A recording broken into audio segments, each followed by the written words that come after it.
President Trump doesn't want to change the rules for the next two debates. Tweeting this afternoon, why would I allow the debate commission to change the rules for the second and third debates when I easily won last time? NBC News correspondent Carol Lee is joining me now from Washington, D.C. Carol, one change everybody is wondering about, a kill switch for those mics. White House Press Secretary Kayleigh McEnany talked about that today. What did she have to say? Well, essentially, she really was dismissive of the idea, and she sort of quipped about how the only change that might make a difference for those who couldn't win on their own is a change in the moderator. So let's take a listen to what she had to say.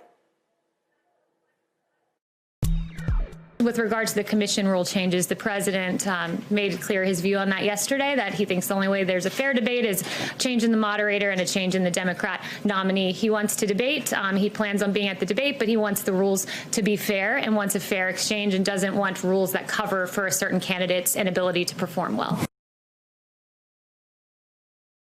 So again, the Trump campaign followed up with that, did a call with reporters where they essentially said they don't support any changes to the format. They attacked the process, saying that that's just something that people who think they didn't win would want to do, change up the format, but did say that the president plans to attend the next two debates. Obviously, the next one is in a little less than 2 weeks. That'll be a town hall format. And then the one at the end of October that's hosted by NBC's own Kristen Welker. The president says he will show up, or the president's team says he will show up and that he's looking forward to those. But staunchly against any sort of changes in the process there. All right, Carol, let's talk about campaign finances. In September alone, Joe Biden outspent the president on radio and TV ads nearly 3-to-1. His campaign pulled in some $30 million since the debate. We know the president has a fundraiser today at his golf club in New Jersey. What's the latest from the Trump campaign on fundraising numbers? Yeah, we haven't seen their number yet. They just closed a fundraising session for the past month. Look, it's not just that they're losing in terms of the spending game, they're losing in the fundraising game. And that's a real problem and a really highly unusual dynamic for an incumbent, particularly an incumbent who was so well funded really for most of his presidency. And I know from talking to people who are close to the president, who are supporters of his, there's a real question mark about what happened to all of that money and how they got in this situation just weeks away from the November election. The Biden campaign, however, seems to be very proud of all the fundraising that they're doing, and they're putting their numbers out there. And one of the things that is usually pretty true in politics is that if you're not bragging about it, then maybe you don't have something necessarily to really brag about. Yeah, well, now that it's October 1, we'll see how this last month goes before the election. Carol, the president tweeting out a statement today. It had a list of endorsements from former national security and senior officials. What case are they making here for the president?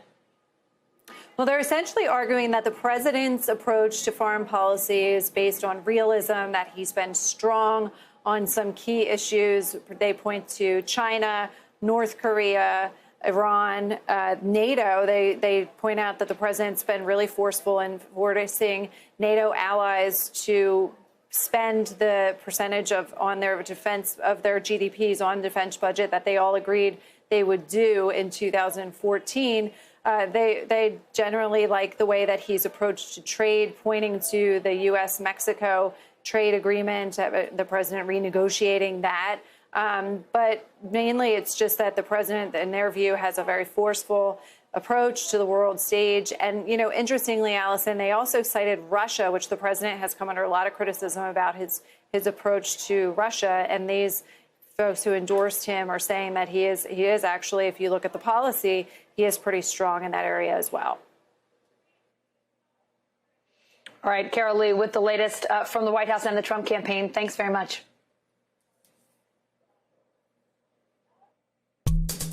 Ballots dumped in rivers and creeks, turning up in trash cans, sold by mailmen. President Trump claiming all of these things during Tuesday night's debate, calling the election rigged. It is pretty alarming if it's true. So NBC News correspondent Stephanie Gosk did some digging. You're asking, they send it back. In the fallout from the contentious debate this morning, many may wonder if they can actually trust this year's election. They're sending millions of ballots all over the country. There's fraud. They found them in creeks. Take a look at West Virginia, mailmen selling the ballots. There are 9 states sending ballots out to all of its registered voters. Of those states, 4 and the District of Columbia are doing it for the first time this year. So is there mail-in voter fraud? NBC News found no evidence of ballots being dumped in rivers and creeks. In West Virginia, a mailman was arrested, but not for selling ballots. He pleaded guilty to altering 8 ballot requests. And in Pennsylvania, a temporary elections worker accidentally threw out 9 military ballots that were later recovered. The state's top election official says it was a mistake. Do you solemnly swear that the FBI director had this to say about election fraud last week? We have not seen historically any kind of coordinated national voter fraud effort in a major election. Even so, the president has called on his supporters for help on Election Day. I'm urging my supporters to go into the polls and watch very carefully, because that's what has to happen. So what is poll watching? Voters obviously can observe when they go in to vote, but they can't stay and watch others. One Trump campaign staffer posting this video, he says, shows a Trump observer being thrown out of Philadelphia's City Hall. Please leave. Why am I leaving? Please leave. State officials saying the Trump campaign has no poll watchers approved to work in Philadelphia, and that City Hall is not a polling area. The only people allowed there are the people who work there. If the campaign wants to send somebody, they have to follow the rules. And while those rules vary from state to state, poll watchers are not allowed to interfere with the electoral process. The president also sowing doubt about when the country will know who won. We won't know. We might not know for months, because these ballots are going to be all over. With additional mail-in ballots this year, the count could take longer. Some states won't begin tallying those ballots until polls close, so it could take days and even weeks. But experts say it's unlikely to take months. Longtime Republican Senator Lindsey Graham in a tough re-election battle. The South Carolina Senate race is turning into one of 2020's races to watch. The latest poll from Quinnipiac shows Graham tied with Democrat Jamie Harrison. NBC News national political correspondent Steve Kornacki is at the big board. All right, so here we are. We are now in October of 2020, and we're talking about a dead-even Senate race in South Carolina. This is not one a lot of people saw coming. Lindsey Graham, a Republican incumbent, he's been there since 2002, tied with Jamie Harrison, the Democrat, in this new Quinnipiac poll in South Carolina. And it's not the first poll we've gotten out of South Carolina that shows a result like this. This is a fascinating possibility here for Democrats. It's also fascinating in what it could do for that battle for control of the Senate. Because remember, Democrats have 47 seats right now, Republicans 53. What Democrats are hoping this election gives them is not just the presidency, not just keeping the House. They want to get control of the Senate. If Biden wins the presidency, Democrats need to get up to 50, a net gain of 3 seats, because if it's 50-50, the vice president breaks the tie. So Democrats need a net gain of 3 if Biden wins the presidency to get the Senate. South Carolina, with polls like this, like we're seeing here from that Quinnipiac, puts South Carolina on the list here of potential Democratic targets. Look at it this way. These are all Republican incumbents who are running this year, Republican incumbent senators.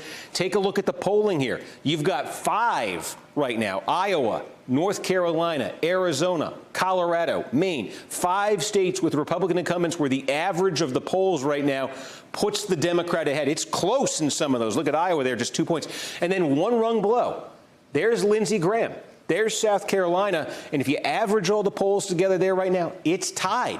So that is a possible pickup for Democrats. They got 5 where they're ahead. They got 1 where they're tied. You got Montana here where they're behind, but it's close. Georgia where they're behind a little bit more, but they're competitive. And again, they need a net gain of 3 with a Biden win. So these are the targets for Democrats. That target list grows when a state like South Carolina comes there. You have to counter this with one reality, though, for Democrats. That is, they do have an incumbent of their own, Doug Jones in Alabama, who's losing big in the polling there. He's trying to win re-election in one of the most pro-Trump states out there. So very possibly that's going to be a loss for Democrats. If it is, on that other screen I just showed you, they need to get 4. They need 4. They hit a loss there. That's a net gain of 3.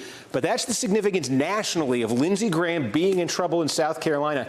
It adds to that list of potential targets for Democrats and gives them a bit of a more of a possibility there of realizing that dream they have, which is the presidency, the House, and the Senate. They want full control. A state like South Carolina going their way could go a long way to getting them there. We'll see what happens.